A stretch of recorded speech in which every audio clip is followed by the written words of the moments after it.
ஹாலிடேஸ்னாலே அது நம்ம ஜிடி ஹாலிடேஸ் தான். GT holidays, south India's #1 travel brand. பிரபல தென்கொரிய இசைக்குழுவான BTS இந்தியா வரவுள்ளதாக வெளியாகியிருக்கும் தகவல் ரசிகர்களை இன்ப அதிர்ச்சியில் ஆழ்த்தியுள்ளது.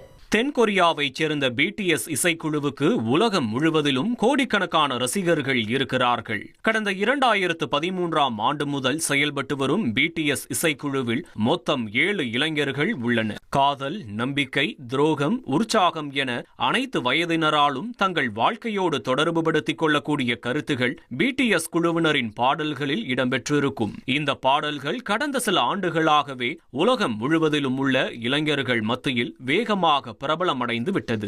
பாடல்கள் மட்டுமில்லாமல் BTS குழுவினர் தங்கள் சொந்த அனுபவங்களை, போராட்டங்களை பகிர்ந்து கொள்ளும் வீடியோக்களையும் வெளியிட்டு வருகின்றனர். BTS இசைக்குழுவினரை போலவே ஆடைகள் அணிவது, கைகள், காதுகளில் ஆபரணங்களை அணிவது, காலணிகள் போட்டுக்கொள்வது இளம் தலைமுறையினர் மத்தியில் புதிய கலாச்சாரமாகவே மாறிவிட்டது. ஒரு சில கடைகளில் கொரிய கலாச்சார ஆடைகள், பொருட்கள் விற்பனைக்கென தனித்தனி பிரிவுகளே உள்ளன.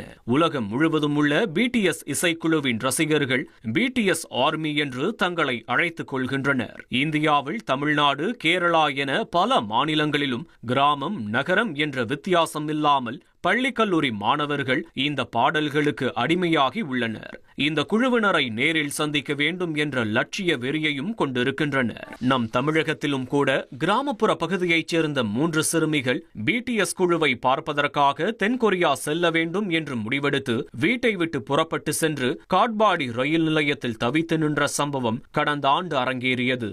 இந்த நிலையில்தான் கடந்த 27ஆம் தேதியன்று ஒரு நேரலை நிகழ்ச்சியில் BTS உறுப்பினர் கிம் டேஹி இந்திய ரசிகர்களை நோக்கி நமஸ்தே இந்திய ஆர்மி, அடுத்த ஆண்டு சந்திப்போம் என்று கூறியது இந்திய ரசிகர்களிடையே பெரும் உற்சாகத்தை ஏற்படுத்தியுள்ளது.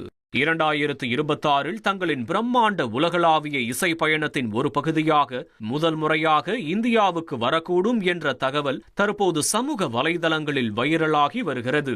உலகின் பல நாடுகளில் 2026 மே முதல் டிசம்பர் வரை சுமார் 65 இசை நிகழ்ச்சிகளை நடத்த திட்டமிட்டுள்ளதாக தகவல் வெளியாகியுள்ளது. அதிகாரப்பூர்வ அறிவிப்பு வெளியாகாத போதும் 2026ஆம் ஆண்டின் முற்பகுதியில் மும்பையில் இசை நிகழ்ச்சியை நடத்த வாய்ப்பு உள்ளதாக தெரிகிறது. தற்போது புதிய ஆல்பம் தயாரிப்பில் மும்முரமாக ஈடுபட்டுள்ள BTS தனது மேலாண்மை நிறுவனமான ஹைப் அலுவலகத்தை கடந்த செப்டம்பர் மாதம் இந்தியாவில் திறந்தது குறிப்பிடத்தக்கது. அண்மையில் பிரபல கால்பந்து ஜாம்பவான் மெஸ்ஸி இந்தியா வந்தபோது பல சொதப்பல்கள் அல்லது குழப்பங்கள் ஏற்பட்டது. கொல்கத்தா நிகழ்வில் ரசிகர்கள் கூட்டம் கட்டுக்கடங்காமல் போனது.